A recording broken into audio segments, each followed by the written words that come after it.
right, I'd like to welcome a special guest here.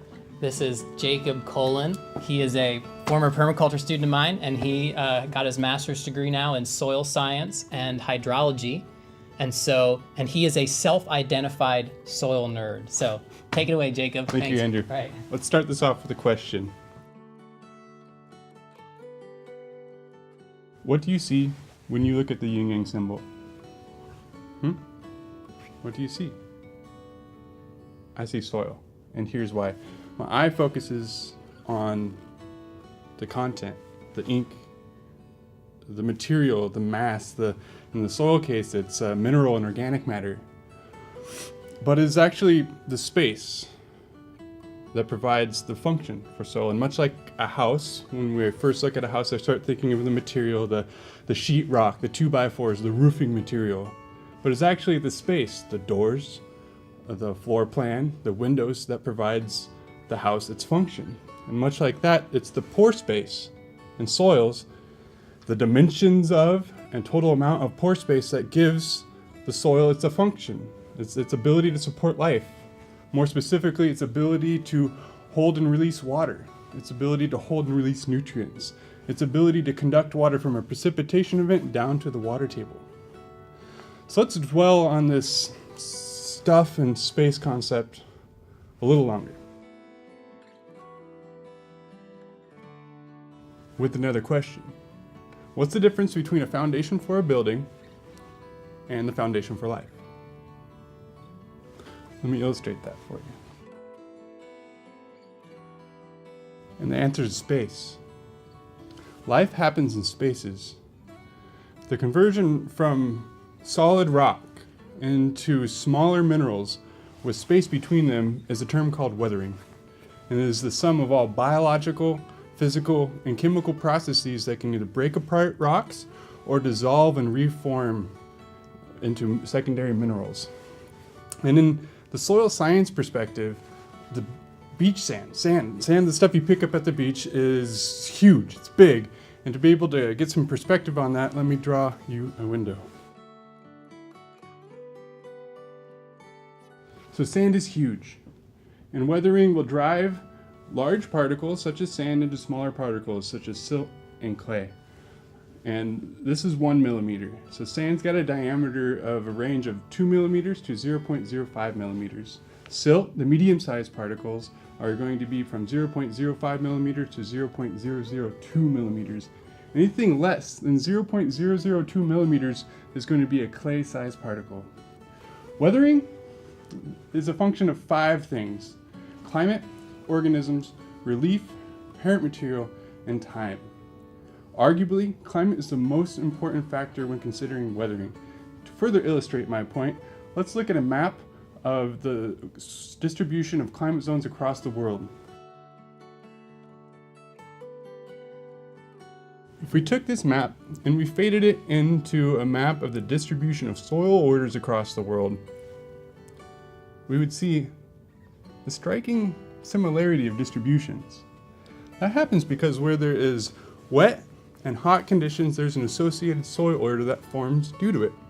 When it is dry, the weathering rate is inhibited and there's a certain soil that forms there.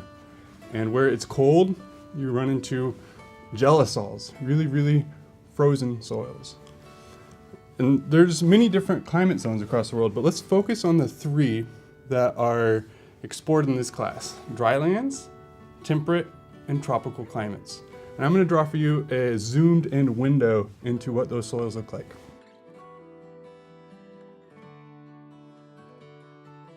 So, in a dryland environment where the temperatures are cool and the precipitation is low, our weathering rate is low. And we can see that our particle sizes are large, primarily consisting of sand, a little bit of silt, and a little bit of clay. These large sand particles produce large pores. These large pores drain under the force of gravity, so this soil can conduct water well. It cannot hold water up against the force of gravity, so the soil's ability to hold and release water is limited. It's got a slight amount of clay, and that means that the soil's ability to hold and release nutrients is low. Comparing that to a temperate soil, where we have moderate weathering rate due to moderate temperatures and moderate precipitation patterns. We have a nice balance between sand, silt, and clay. I call this texture class a loam. It's got some large particles, and therefore it's got some large pores. And those pores can give the soil's ability to conduct water to a satisfactory nature. We have some medium-sized particles, and they have medium-sized pores. Those medium-sized pores can hold water up against the force of gravity and in a pressure range that plants can access. So the soil's ability to hold and release water is favorable in a temperate climate. It's also got a moderate amount of clay. And it's important to note that these are impure clays. And these impure clays have a slight charge to them. And that's what gives this soil's ability to hold and release nutrients, which is satisfactory. If we go to a tropical environment where the weathering rate has driven all of our particle sizes to clay and a little bit of silt, I would just call this clay. These are fine particles, therefore they have fine pores. These fine pores do not drain under the force of gravity, therefore the soil's ability to conduct water is low. The soil's ability to hold water is high, but able to release water at a pressure range that plants can access is not there. So the soil's ability to hold and release water is limited. As well, these clays, due to weathering, the clays have dissolved and reformed one too many times and they've become pure. So their charge that this soil has because of these clays is limited. So the soil's ability to hold and release nutrients is limited in a tropical environment. At this juncture, it's important to note organic matter. So what happens to you when you die? That's what I want to know. When you die laid on the soil, a certain amount of me would be readily decomposed and nutrients would become available. But there's a certain part of me that would remain stable and provide a charge to the soil, giving the soil's ability to hold and release nutrients. In dryland environments, organic matter accumulation is low because there's no water available. In tropical environments, the decomposition rate of organic matter is high, so organic matter does not accumulate. And in temperate environments, organic matter accumulates. Okay? And that's a lot of information, but it's important for me to introduce one more topic to allow for you to objectively evaluate our proposed strategies. And that is the topic of landscape position.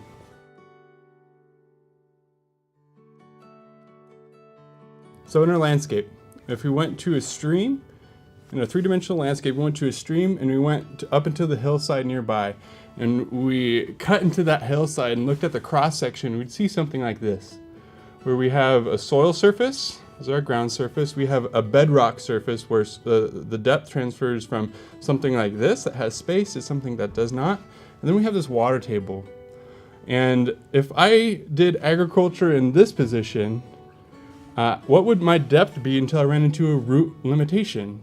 In this case, the depth is shallow before I run into a water table. And I know what you're thinking, water's good, but water also prevents oxygen from getting into my root zone. And if you do not have plants that have the ability to get oxygen into the root zone, this is a limitation. Up here at the summit, we notice that we have a depth until we hit bedrock.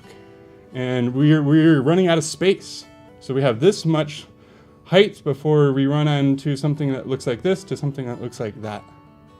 Okay, we've covered 3 climate zones: dryland, temperate, and tropical, and each have their own issues and a set of strategies to go with them.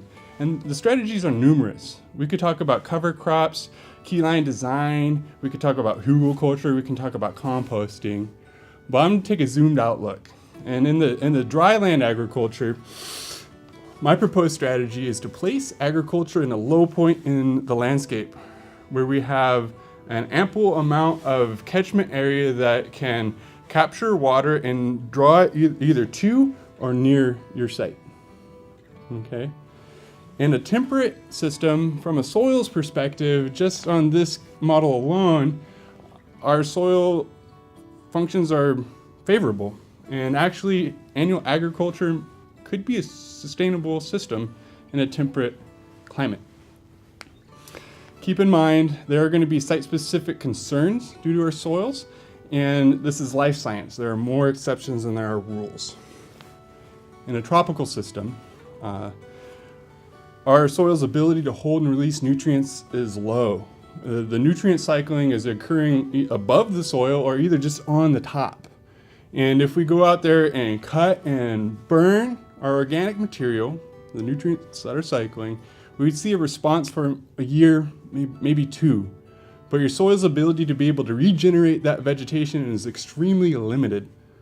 So my proposed strategy is to design a perennial agricultural system in a tropical climate so that the plants have a longer time period to interact with the soil and access the soil resources. There's one more concept I'd like to cover, and that is the concept of nutrient mining versus nutrient cycling. Does your system look like this? This is my nutrient pool: carbon, nitrogen, phosphorus, potassium, and sulfur.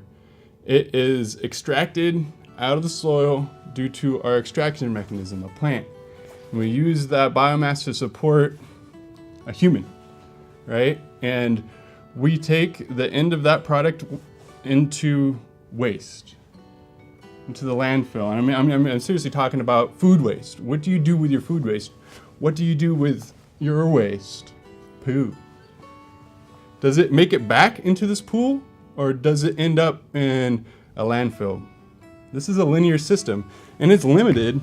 The number of humans that we can support is limited by how quickly we deplete this resource. Okay? We can look at our soil minerals and nutrients like this, or we could take a different model.